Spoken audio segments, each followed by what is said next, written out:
Tempo e oportunidade.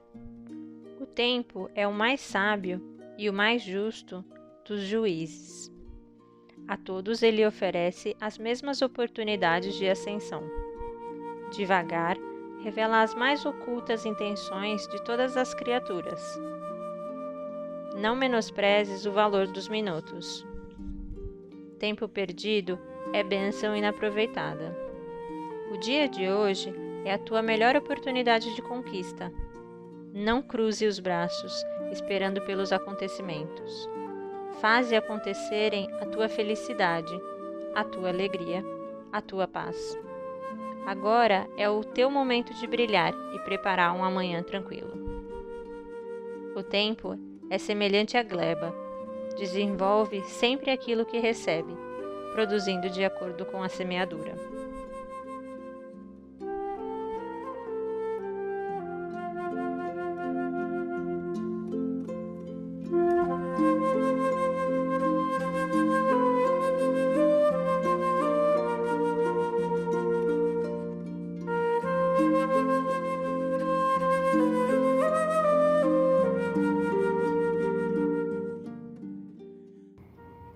Olá, amigos do Centro Espírita Júlio de Abreu Filho.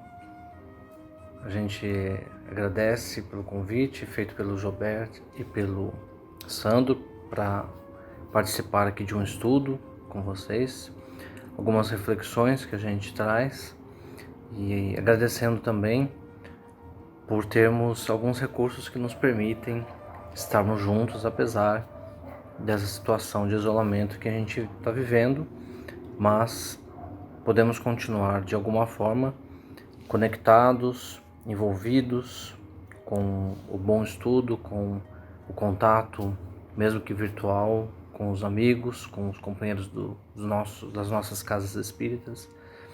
Então, apesar das dificuldades, a gente precisa, sem dúvida, ver o lado bom e sempre encontrar o aprendizado em todas as circunstâncias que a gente vivencia. Por isso, a gente agradece por mais uma oportunidade de estudo e hoje a gente propõe aqui um estudo sobre direitos e deveres. Nós estamos acostumados a ouvir bastante a questão dos direitos, a defesa dos direitos, que em geral é uma autodefesa. As pessoas, grupos ou indivíduos fazem muitos esforços e às vezes, inclusive com o uso da força, para garantir que os seus direitos sejam respeitados. Isso, portanto, passa a ser algo muito do senso comum, a questão dos direitos pessoais. Quando a gente analisa os direitos como são entendidos na legislação, exemplo, o direito do consumidor, ou o direito da criança, o direito dos idosos, dos trabalhadores, a gente vai entender que para determinados grupos a existência de direitos, a existência de uma legislação e de uma cultura humana que proporcione a garantia dos direitos, ela é algo realmente necessário. A gente pode pegar, por exemplo, as crianças.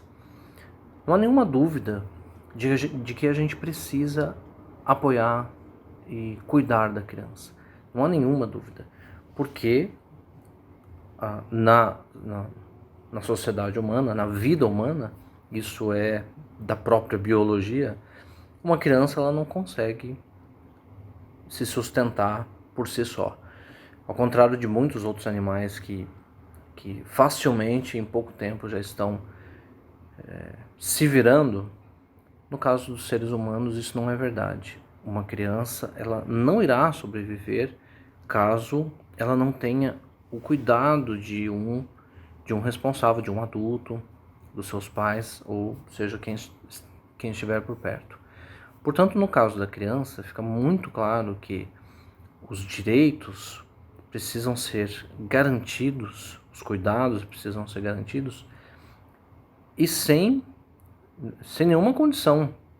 A gente não exigiria da criança que ela respondesse com seja lá o que for, em nome de ter o seu direito garantido. É uma garantia incondicional e é uma obrigação enquanto educadores, pais e responsáveis enquanto sociedade. Esse é um exemplo tranquilo que dificilmente a gente encontraria qualquer outro tipo de opinião. A gente precisa garantir o direito da criança. E a gente poderia pensar também nos idosos, quando não estão com força suficiente para se manter, quando tem alguma doença, alguma enfermidade, alguma fraqueza qualquer, alguma dificuldade econômica, a sociedade precisa intervir e garantir determinados direitos para que a vida possa permanecer.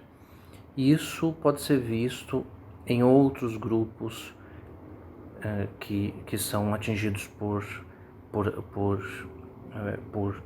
incidentes naturais, pela fome, por doenças. E hoje em dia não há nenhuma dúvida também a respeito disso, que parte da sociedade vai ser muito afetada pela questão do coronavírus e que, portanto, nós como sociedade, nós como indivíduos, como cristãos, vamos também nos movimentar para que determinados direitos sejam garantidos. E a gente está falando de coisas muito básicas: direito à vida, à alimentação, à segurança física. Nós vamos nos movimentar para que isso seja garantido. Fora as questões que são muito certas, muito conhecidas e que provavelmente nós todos estaremos de acordo, há uma série de direitos que talvez a gente precisasse rever e que muitos de nós vamos exigir para nós, mas que não nos esforçaríamos da mesma forma para garantir que o outro também tivesse esse direito. Então, por exemplo, eu quero o direito a um reconhecimento trabalhista, financeiro, mas se for para toda a sociedade? Aí talvez eu não lute tanto assim. Quero o direito a, por exemplo, a descansos, a ter acesso a condições e a recursos, para mim, na verdade, mas para o outro, talvez, para todos, talvez, eu não me esforço tanto assim. E esse tipo de direito, ele vai ser questionado, porque ele pode estar relacionado simplesmente à nossa ambição, ao nosso personalismo, ao nosso egoísmo. E nesse caso, a gente vai ter que rever.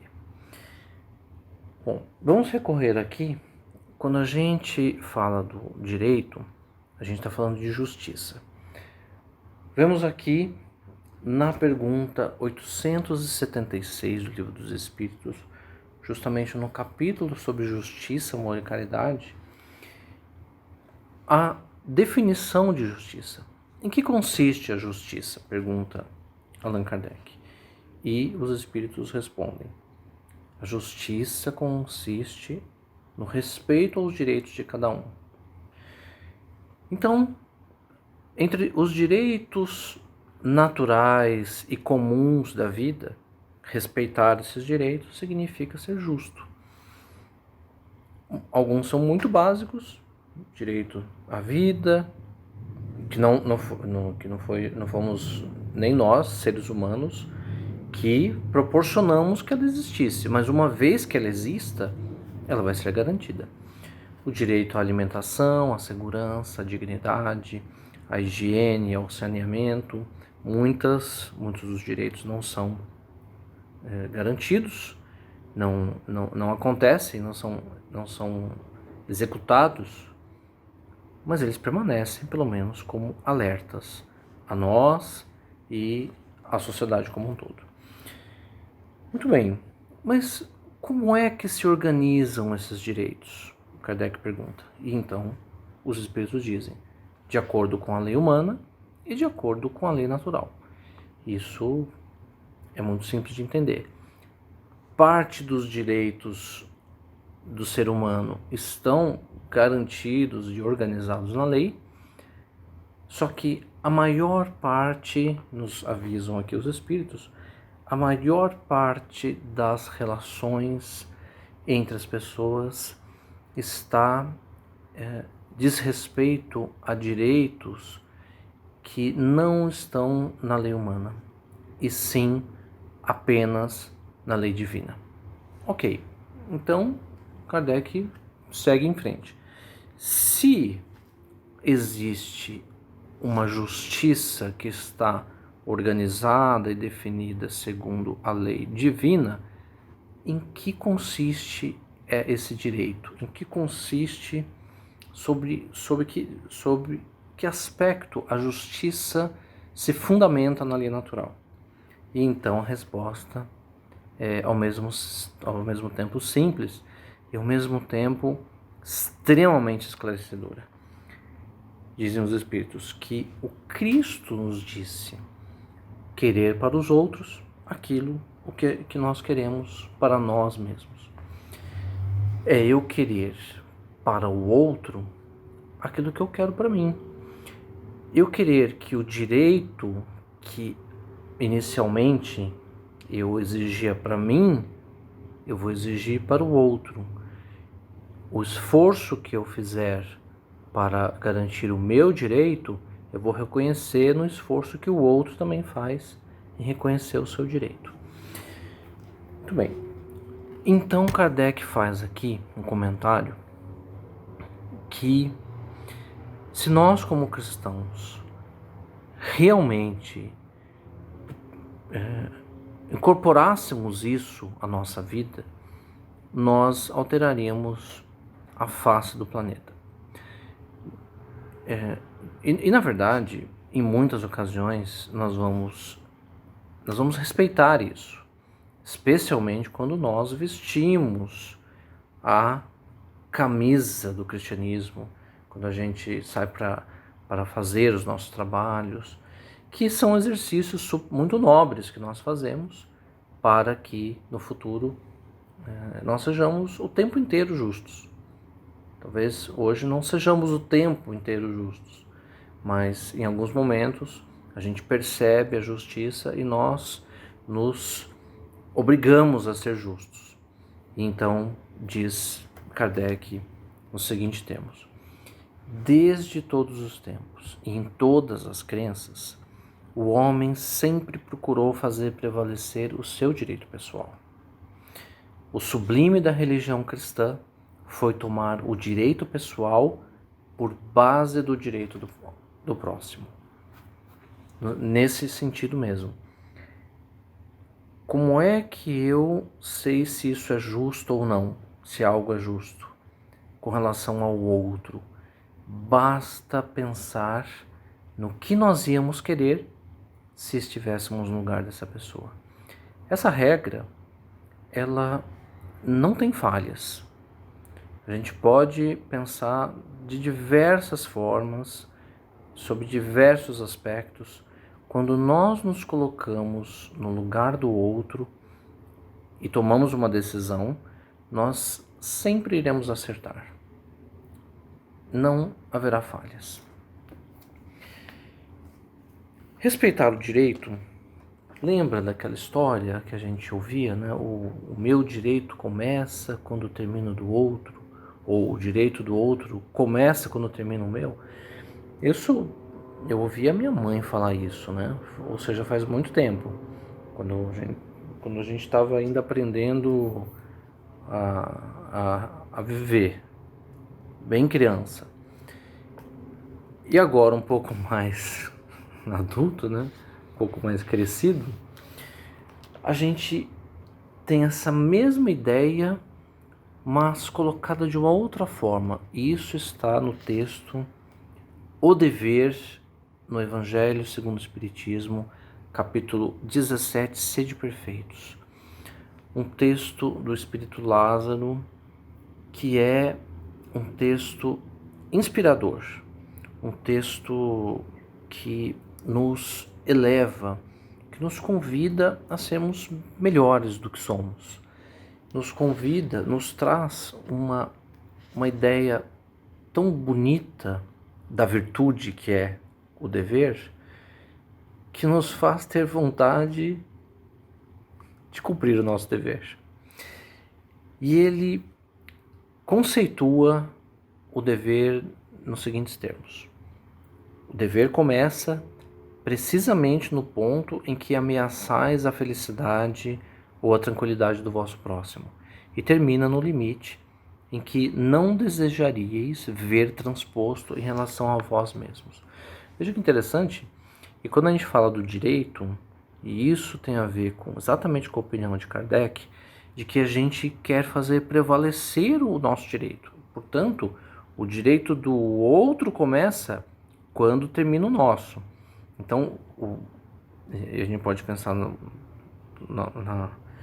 no sentido oposto, que o meu direito começa onde termina o do outro. E, portanto, o importante é o meu direito. Do meu ponto de vista, eu estou no meu direito, o seu terminou. E isso é fonte de conflitos. Quando eu quero que o meu direito seja respeitado e não o do outro, o meu direito em primeiro lugar, eu vou facilmente entrar em conflitos, e é isso que a gente vai ver a sociedade todos os dias vivendo em conflitos que não precisariam existir, que a gente poderia evitar com muita tranquilidade. Lázaro posiciona o comportamento exatamente oposto ao direito. Ele fala do dever. Então, eu não vou, na concepção cristã, não vou me preocupar, não vou pensar em primeiro lugar no meu direito, ou seja, naquilo que cabe para mim e que os outros devam respeitar. Eu vou pensar na situação inversa. O que é que os outros têm direito e eu preciso respeitar. É uma inversão de ponto de vista que faz com que o outro tenha mais relevância do que nós. Isso está certo ou está errado? Lázaro já vai responder. Então, no momento em que eu posso ameaçar a felicidade do outro, começa o meu dever. E aí eu tenho que parar. Se algo que eu faço vai ameaçar o outro, a felicidade, não é ameaçar fisicamente, nada disso. É ameaçar a felicidade. Se eu vou incomodar o outro, termino o meu direito e começo o meu dever. E aí ele diz algo que talvez a gente tenha até uma certa dificuldade de entender um pouco mais para frente. Ele diz, respondendo se está certo ou está errado pensar no outro primeiro. Ele diz: o homem que cumpre o seu dever, ele ama a Deus mais do que as criaturas, e as criaturas mais do que a si mesmo. Isso nos lembra um certo mandamento que Jesus nos propôs: amar a Deus sobre todas as coisas e ao próximo como a si mesmo. Ele estava dizendo, em outras palavras, que a gente tem um dever a cumprir. Primeiro, Deus. Segundo, os outros, o próximo, e depois a gente. O que é que está correto fazer? O que está correto fazer é pensar na lei de Deus em primeiro lugar, respeitar a lei, que para muitas e muitas e muitas circunstâncias vai ser respeitar o próximo também. E por extensão, um raciocínio que desafia a lógica egoísta, respeitar a nós mesmos. Amar a Deus vai significar amar o próximo e também amar a nós mesmos, cuidar de nós mesmos, fazer o melhor para nós mesmos. Vejam que a lógica egoísta, que é quando a gente posiciona o nosso direito em primeiro lugar, ela inverte essa hierarquia proposta por Lázaro. Porque em primeiro lugar, vamos estar nós. Em segundo lugar, se der tempo, né, o outro. E Deus fica numa posição, né, de nenhum relevo. Fica completamente de lado.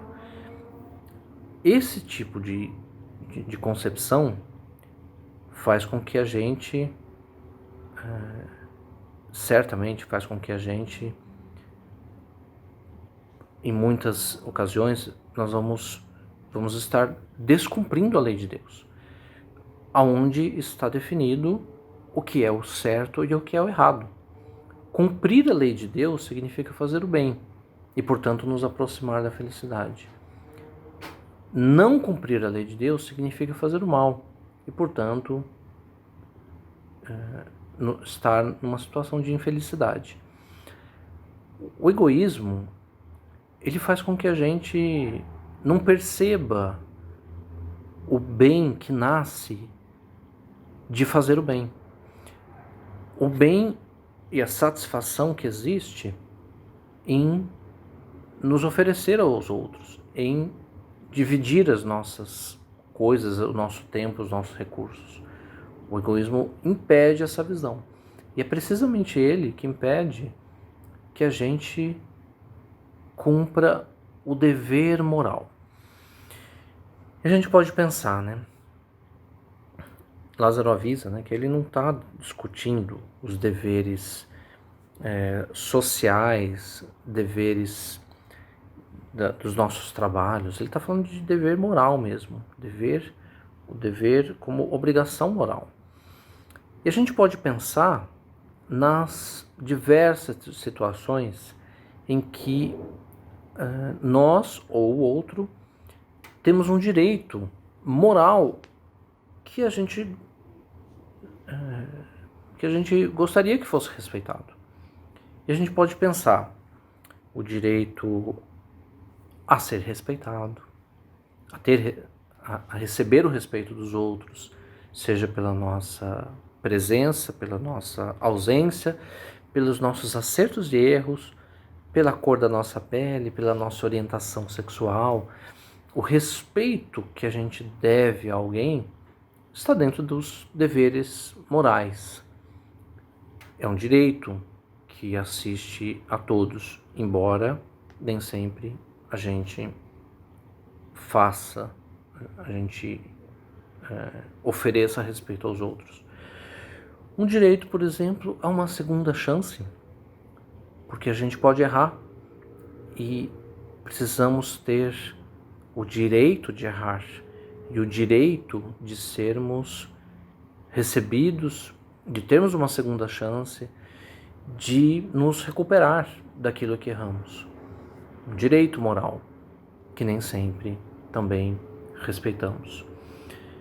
Direito de sermos quem nós somos, com nossas fragilidades, as nossas dificuldades. Temos esse direito, que muitas vezes também pode ser subtraído de nós. Então, vão existir inúmeras situações em que o direito moral não é concedido ao outro e por vezes também não é concedido a nós. A questão é quando nós afetamos o direito de alguém, nós vamos estar descumprindo o dever moral que está na lei de Deus. Nós precisamos, dentro do processo de autoconhecimento, nós precisamos entender em quais aspectos, em quais ações nossas há um dever que precisa ser respeitado. E esse é um processo, por ser uma obrigação moral, é um processo extremamente pessoal, que dificilmente ele vai ser ajudado, vai ser facilitado ou executado por outra pessoa. Esse é um processo muito íntimo. E a questão do autoconhecimento,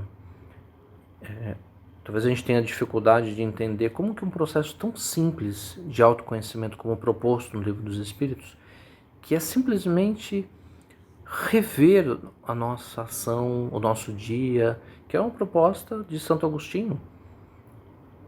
A cada dia a gente pensar no que fizemos, o que deixamos de fazer, o que foi importante, aquilo que a gente errou, como é que a gente, na próxima oportunidade, rever a nossa ação, a motivação para um comportamento, que esse talvez seja o mais difícil, né? Porque a gente pode ter comportamento muito ruim, mas que nos traz prazer. E esse é o pior, porque a gente vai ter dificuldade de entender ou de conseguir simplesmente deixar de fazer, porque se dá prazer, vai nos fazer falta. Esse processo precisa ser bem analisado e bem conduzido, porque ele é a chave do progresso moral, como propõe o Livro dos Espíritos. Um conceito interessante aqui que Lázaro propõe é que o dever, ele resume as especulações morais. Funcionaria mais ou menos assim. Estou aqui pensando se é certo ou se é errado. Será que é certo? Será que é errado? Será que eu devo ajudar? Será que eu não devo? Então eu fico especulando, do ponto de vista moral, se é certo ou se é errado. O dever, ele resume a especulação. Porque quando você decide fazer algo e diz e sente que é o seu dever, está aí resumido todos os raciocínios que a gente estava ali fazendo, se devia ou não fazer, se é pela frente, se é pelo lado, se é por trás, se é pela frente. Todas as tentativas de resolver questões morais, elas se resumem no dever, com relação a nós, é claro, né? E essa é uma análise que a gente pode aplicar no nosso dia a dia e que vai nos ajudar muito a tirar, em primeiro lugar, o nosso personalismo da frente, principalmente quando nós estamos envolvidos nas questões, e em segundo lugar, nós facilitarmos, ajudar, estender as mãos, especialmente nos dias de hoje, em que a gente tenta, talvez às vezes, achar desculpa porque eu não devo fazer, porque não está certo. O dever resume as nossas dúvidas, as nossas especulações. Transformando, identificando o dever, a gente vai ter tranquilidade em agir, sem medo, se estamos sendo vigiados pelos fiscais do comportamento alheio, e a gente vai ter paz de consciência em torno do que devemos fazer. Amar a Deus sobre todas as coisas é cumprir o nosso dever. É o dever que temos. Se nós estamos com a nossa mente centrada em nós, num processo egoísta, vamos ter dificuldades em deslocar as nossas ações para o outro. E então nós vamos ouvir assim: você está sendo bobo, você está se anulando, você está ajudando a pessoa, mas ela não está fazendo nada por você. Esses são conceitos que estão baseados no personalismo, estão baseados no egoísmo. Eles não deveriam nos orientar. Esse tipo de argumento não deveria orientar, porque todas as vezes que nós nos orientarmos por nós mesmos, nós dificilmente vamos cumprir o nosso dever. Então, ficamos aqui com essa reflexão importante para que a gente comece a deslocar o nosso pensamento do nosso próprio umbigo e que a gente possa perceber o outro. Este é o nosso dever.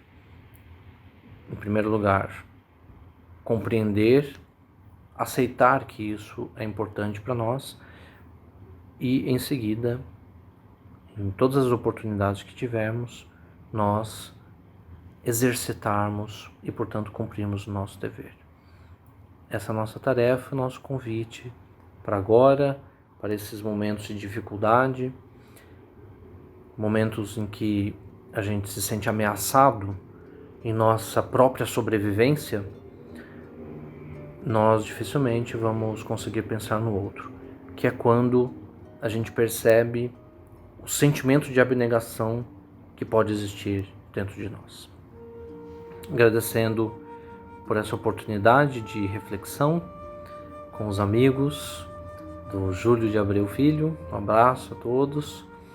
E nesse momento a gente queria pedir a todos que trouxessem o copo de água, como é um hábito muito saudável nas nossas preces, no Evangelho no Lar, que a gente possa,